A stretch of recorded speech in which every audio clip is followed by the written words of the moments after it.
One is the method of joint, the other one is the method of section. Method of joint क्या होता है कि जब आपने complete trust की एनालिसिस करनी हो, यानी ट्रस्ट के हर मेंबर में फोर्स फाइंड करनी हो, तो फिर आप मेथड ऑफ जॉइंट का इस्तेमाल करते हैं। इसके मुकाबले में जो मेथड ऑफ सेक्शन है वो हमने देखा था कि it is based on the principle of equilibrium of a rigid body, और आप ये उस सूरत में इस्तेमाल करते हैं जब आपने कंप्लीट ट्रस्ट के बजाय ट्रस्ट के कुछ स्पेसिफिक मेंबर्स में से फोर्सेस जो है वो डिटरमिन करनी हो। चूंकि ये equilibrium of a rigid body के ऊपर बेस करता है, तो equilibrium of a rigid body अगर आपको याद हो चैप्टर नंबर 5 में we studied 3 different set of conditions for equilibrium of a rigid body.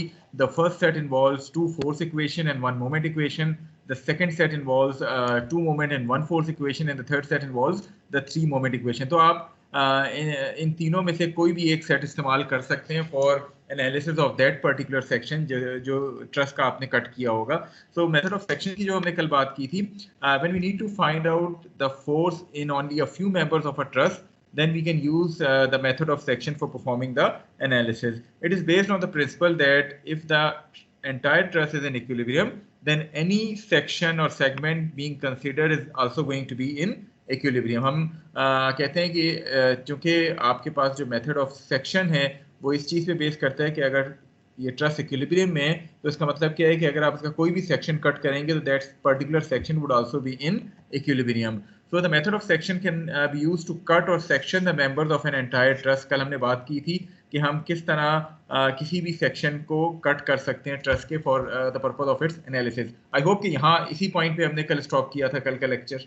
इसी पे पॉइंट पे किया था। चलिए ठीक है। सो इफ दैट सेक्शन, अब आप ट्रस्ट को कट कैसे करेंगे? जनरली जब भी आप मेथड ऑफ सेक्शन का इस्तेमाल करते हैं तो आप जिस तरह भी हमने बात की, हम उस ट्रस्ट को कट कर देते हैं इनटू वेरियस सेक्शंस ताकि हम अपनी एनालिसिस जो है वो कंप्लीट कर सकें। अब ये सेक्शन करते आप किस तरह है कि लेट सपोज कि आपने यहाँ इस ट्रस्ट में जो कि आपको यहाँ नजर आ रही है बॉटम ऑफ द स्लाइड पे, इसके 3 मेंबर्स में आपने फोर्स डिटरमिन करनी है which are members B C C G and G F. तो आपने इस ट्रस्ट को इस अंदाज से कट करना है कि जिन मेंबर्स में से आपने फोर्स डिटरमिन करनी हो वो लाजमी कट हो रहे हो आपकी इस कटिंग के दौरान। इसी तरह सपोज मैं आपसे कहता कि आपने ये जो ट्रस्ट आपको नजर आ रही है इसके member C D F D और एफ ई में फोर्स डिटरमिन करनी है, तो डेफिनेटली आप फिर अपने उस ट्रस्ट को इस अंदाज से कट करते कि ये तीनों मेंबर्स जो है वो कट हो रहे होते।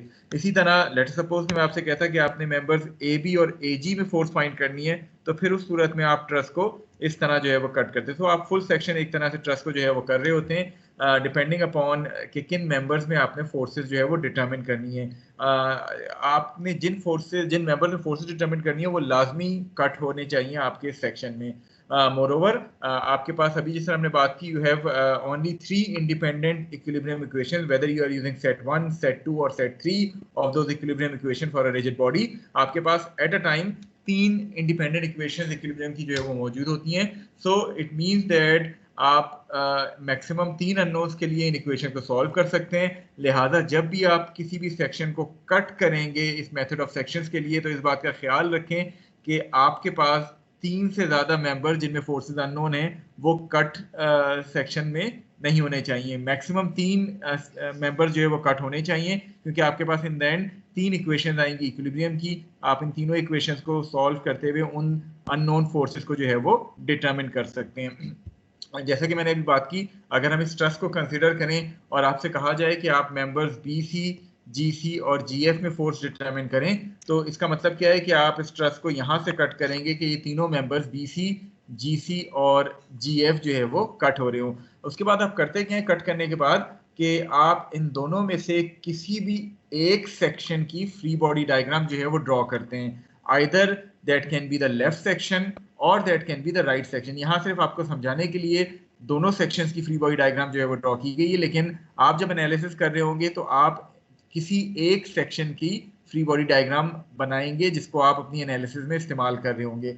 अब ये किस तरह आप जज करेंगे कि राइट वाला सेक्शन ज़्यादा आराम से आप यूज़ कर सकते हैं फॉर द एनालिसिस और लेफ्ट वाला सेक्शन जो है वो आपको ज़्यादा बेहतर सोल्यूशन देगा? वो डिपेंड करता है कि आपके पास कितनी नंबर ऑफ फोर्सेस इन्वॉल्व हैं इन दोनों सेक्शन में। फॉर एग्जाम्पल आपको फ्री बॉडी डायग्राम ए और बी में नजर आ रही है दोनों सेक्शंस की कट हुई हुई। Yes sir. तो जो अननोन फोर्सेज हैं वो तो दोनों सेक्शंस में बराबर हैं, यानी क्योंकि तीनों मेंबर्स कट हो रहे थे दोनों सेक्शंस में, तो F B C, F G C और एफ जी एफ तो दोनों सेक्शंस में आपको नजर आ रही हैं। इसके अलावा लेफ्ट वाले सेक्शन में इन तीन फोर्सेस के अलावा और कौन सी अप्लाइड या सपोर्ट रिएक्शन है? सर 1000 न्यूटन की फोर्स है। 1000 न्यूटन की एक फोर्स है on the left section. What about the right section? इसमें कितनी अप्लाइड फोर्सेस या नोन रिएक्शंस हैं? Unknown sir. सर नोन नहीं है, वो सपोर्ट रिएक्शन है सर। तीन सपोर्ट रिएक्शन है, तीन dx dy ex, तीन अननोन फोर्सेस है जी। तीन अननोन्स तो दोनों में हैं। इसके अलावा लेफ्ट में एक नोन लोड है और राइट में तीन सपोर्ट रिएक्शंस हैं। सो चूंकि number of forces which are being involved in the left section are much smaller as compare to the number of forces in the right hand section, therefore हम अपनी analysis के लिए इस left वाले section को जो है वो इस्तेमाल करेंगे rather than using the right section. ये सिर्फ आपको समझाने के लिए दोनों सेक्शन शो किए गए हैं, लेकिन जब आप अपनी एनालिसिस कर रहे होंगे तो आपने उस सेक्शन को सेलेक्ट करना है कट होने के बाद, उसकी फ्री बॉडी डायग्राम ड्रॉ करनी है जिसमें नंबर ऑफ फोर्सेस जो है वो कम हो, ताकि आपका सोल्यूशन थोड़ा सा सिंप्लीफाई हो जाए। जिस तरह लेफ्ट सेक्शन में सिर्फ एक फोर्स है which is 1000 Newton force, right section की अगर हम बात करें तो उसमें ये सपोर्ट रिएक्शंस आ रहे हैं और साथ साथ आपका ये ई एक सपोर्ट रिएक्शन आ रहा है। तो आपकी नंबर ऑफ फोर्सेस चूंकि ज़्यादा हैं, देयरफॉर आप अपनी एनालिसिस के लिए इस लेफ्ट सेक्शन को चूज करेंगे तो वो ज़्यादा सिंप्लीफाइड सोल्यूशन देगा। Although exam point of view से कोई हार्ड एंड फास्ट रूल नहीं होगा कि आप किस सेक्शन को सिलेक्ट करते हैं, लेकिन आपने अपने सोल्यूशन को सिंप्लीफाई करने के लिए उस सेक्शन को सिलेक्ट करना है जिसमें कम फोर्सेज जो है वो इन्वॉल्व होंगी। ओके, अब जब आप फ्री बॉडी डायग्राम बनाते हैं तो फ्री बॉडी डायग्राम में जो जो मेंबर्स कट हो रहे थे, आपने उन मेंबर्स की फोर्सेस को एज अ अननोन फोर्स के तौर पे शो कर दिया। So F B C is an unknown force, F G C is also an unknown force क्योंकि ये मेंबर कट हो रहा था, और साथ साथ F G F is also an unknown force. अब इसमें दो को आपने टेंसाइल के तौर पे शो किया है, एक को कंप्रेसिव के तौर पे शो किया है। वजह क्या है इसकी? जी, एनी स्टूडेंट? सर इसको इक्विलिब्रियम में रखने के लिए फोर्स होनी होगी ना। देखें, ये तीनों अननोन फोर्सेस हैं, तो इससे पहले मेथड ऑफ जॉइंट्स में आप अननोन फोर्सेस के हवाले से क्या अजम्पशन ले रहे थे? सारी टेंशन में होंगे सर अपनी मर्जी। सारी टेंशन में हम अज्यूम कर रहे थे। Basically there are two methods of assuming the direction of any unknown force. वही दो मेथड जो हमने मेथड ऑफ जॉइंट्स में भी इस्तेमाल किए थे। पहला मेथड क्या है कि आप इंस्पेक्शन करके डिसाइड कर लें कि कौन से मेंबर जो है वो टेंशन में होंगे, कौन से जो है वो कंप्रेशन में होंगे। सॉल्व करें, अगर किसी भी मेंबर का डायरेक्शन यानी साइन नेगेटिव आ जाता है तो आप अपनी अजम्पशन उस हवाले से रिवर्स कर सकते हैं। But this is a very complicated method जिसमें अगर आपने किसी को टेंशन में अज्यूम किया हुआ है, उसका साइन नेगेटिव आए तो उसको कंप्रेशन में कर लें, अगर किसी को कंप्रेशन में किया हुआ है उसका साइन नेगेटिव आए तो आप उसको टेंशन में कर लें। तो वो याद रखना कि किसको टेंशन में सपोज किया था, किसको कंप्रेशन में सपोज किया था, वो कंफ्यूजन क्रिएट करता है। लिहाजा अगर आपको याद हो, हमने पूरे मेथड ऑफ जॉइंट में मेथड नंबर 2 का इस्तेमाल किया था for assuming the direction of an unknown force. Method number 2 क्या कहता था कि हम तमाम लिंक्स जो हैं उनको टेंशन में अज्यूम करेंगे, यानी उनकी फोर्सेस को हम अवे फ्रॉम दैट जॉइंट जो है वो शो करेंगे।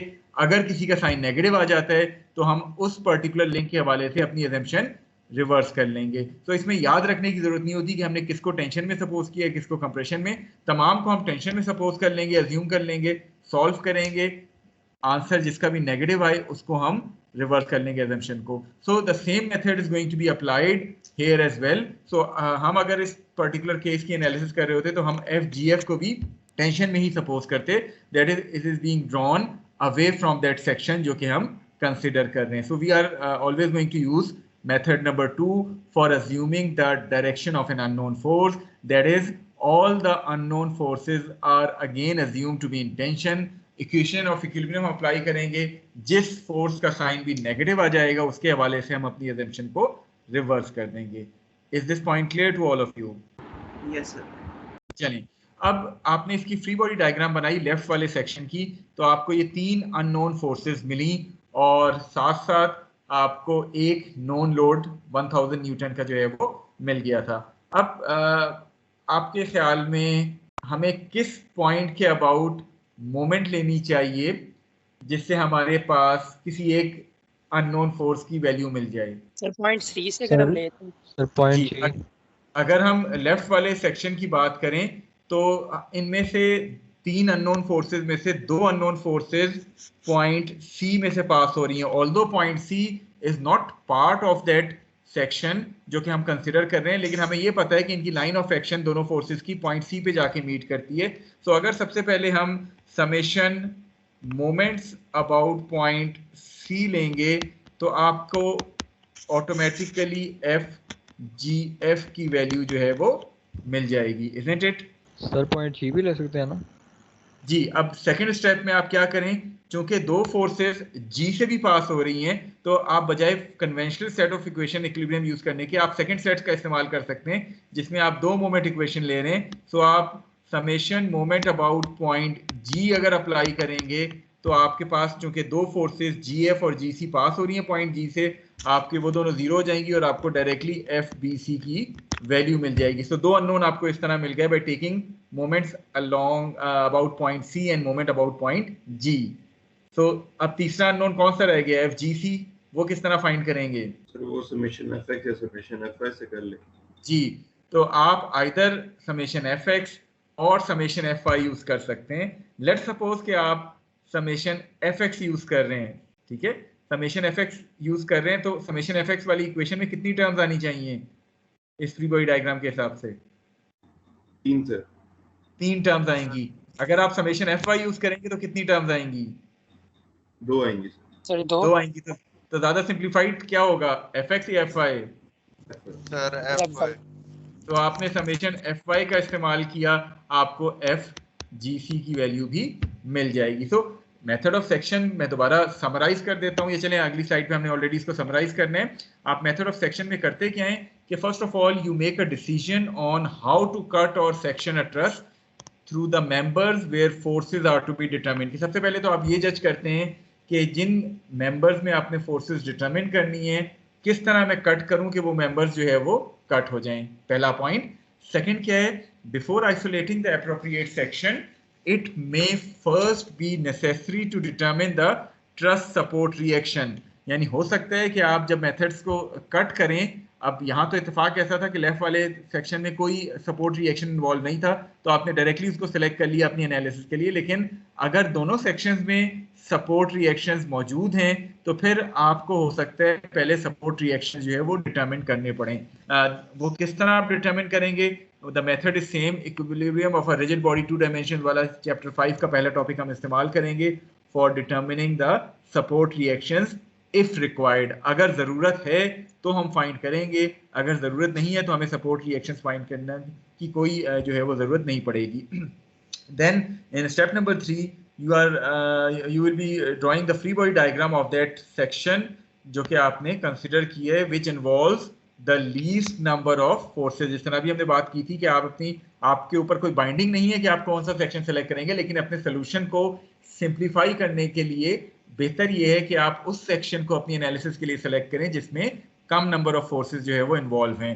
Then you are going to use not one of the two methods, you are going to use method number 2 for establishing the sense of an unknown member force. That is आप तमाम unknown forces को as a tensile force के तौर पे assume करेंगे।